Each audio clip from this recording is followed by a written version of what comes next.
What's going on, guys? This is Lior and welcome back to my channel. Now, in this video, what I thought I would do is talk about how to choose a brokerage or a potential team within a brokerage if you are a new agent, right? Because I remember when I first started in the business, which was almost 5 years ago at this point, there are a lot of options for new agents to choose from, right? You can certainly go to the big brands, you can go to small shops, you can join a team.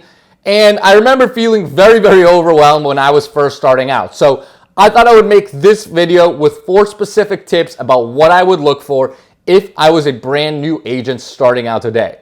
So with that, let's get at it. What's going on, guys? My name's Lior and welcome back to my channel. Now, I am a team leader over here in Boston at Compass currently. And before we get into the meat and potatoes of the video, if this is your first time on my channel, make sure you smash that subscribe button for me. I'm going to be putting out tons of videos all about how to be a successful real estate agent as well as building your wealth along the way. So as I said in the intro, I'm going to be talking to you guys about the 4 specific things I would look for if I was a brand new agent looking to join either a brokerage or a specific team in my marketplace. And let's get right into it with tip number 1, which is I would first evaluate what kind of training your potential brokerage or team is going to give to you, as well as access to your team leader or broker. And the reason I say that is, as a new agent, you are going to have a lot of questions, right? Real estate is a steep learning curve. You have to learn a lot of things very quickly, especially if you get plunged into a transaction, right? A lot of this stuff you just don't learn in real estate school, and you're gonna have to kind of figure it on the fly. So having access to your team leader or broker is gonna be absolutely crucial because you're gonna have a ton of questions, whether it's paperwork, negotiating offers, legal, strategy for your clients, and literally anything and everything in between, right? And a lot of times too, especially if those questions come from clients, and especially if they come in during a transaction, they're gonna be very time sensitive, right? So having quick access to your team leader or broker is gonna be super important because you're gonna need answers sometimes very quickly, which could be the difference between you putting a deal together versus a deal falling apart, which of course impacts your bottom line directly.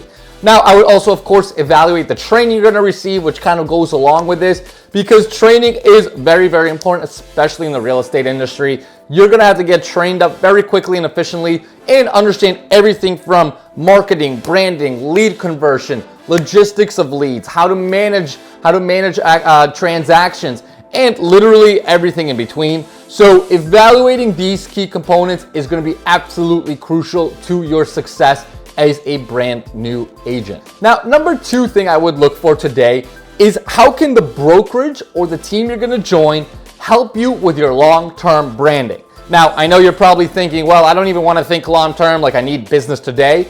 But one of the things I will say that's key to success and being an agent in the real estate industry is you have to play the long-term game, right? Like playing the short-term game will almost always get you in trouble and will almost always backfire at you.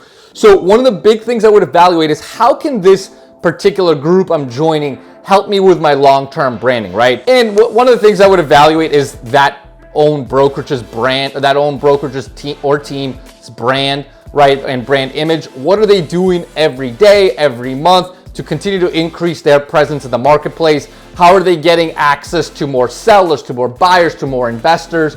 What are they doing with things such as video content, right? Because having a brand in the real estate industry is probably one of the most important things to really be successful, right? So understanding what are they doing on a consistent basis and how could I potentially leverage that for my own business is going to be absolutely huge for your own branding efforts as well, which will be critical in your long-term success in the industry. Now, tip number 3 that I would go with is access to short-term leads. Obviously, we just talked about long-term branding and everything, but as we discussed, you're gonna come into the business, you're probably not gonna have a huge pipeline of buyers and sellers, so you are going to need some help up front with getting leads for renters, buyers, sellers, and investors. So you want to evaluate what kind of leads you might get from the brokerage or the team specifically, and this can include everything from Zillow leads to online pay-per-click leads, maybe Facebook leads, right? But basically, you want to evaluate what kind of leads could I expect to get, and will I have the opportunity to work these leads to potentially generate some early on business. You can also talk to your broker or team leader and see, will you get access to leads such as referral leads, or other team leads that are generated from content or whatever, because these early leads will be nice fuel to your business, especially in your early stages.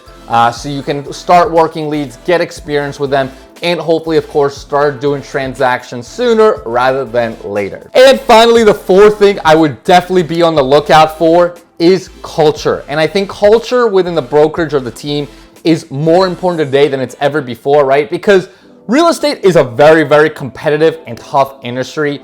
And going to a place that has a crappy culture is really just crappy, right?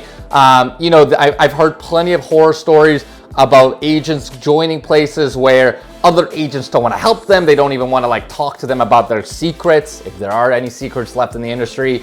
But I've just heard of very, very hostile and competitive environments, right? And that's usually just short-term thinking, right? Because there is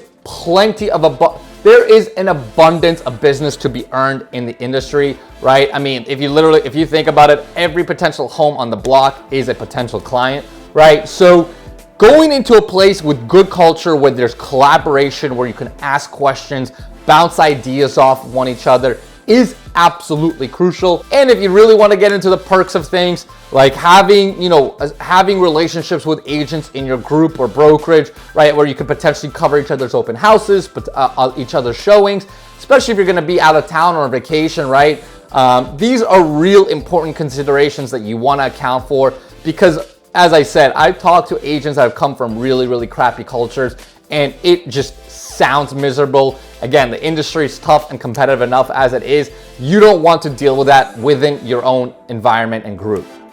So hopefully that's helpful, guys. Hopefully that gives you guys some tips and things to think about, especially if you're in the process right now of trying to join a team or a brokerage. Of course, if you have any questions, make sure you hit me up or put them in the comments below.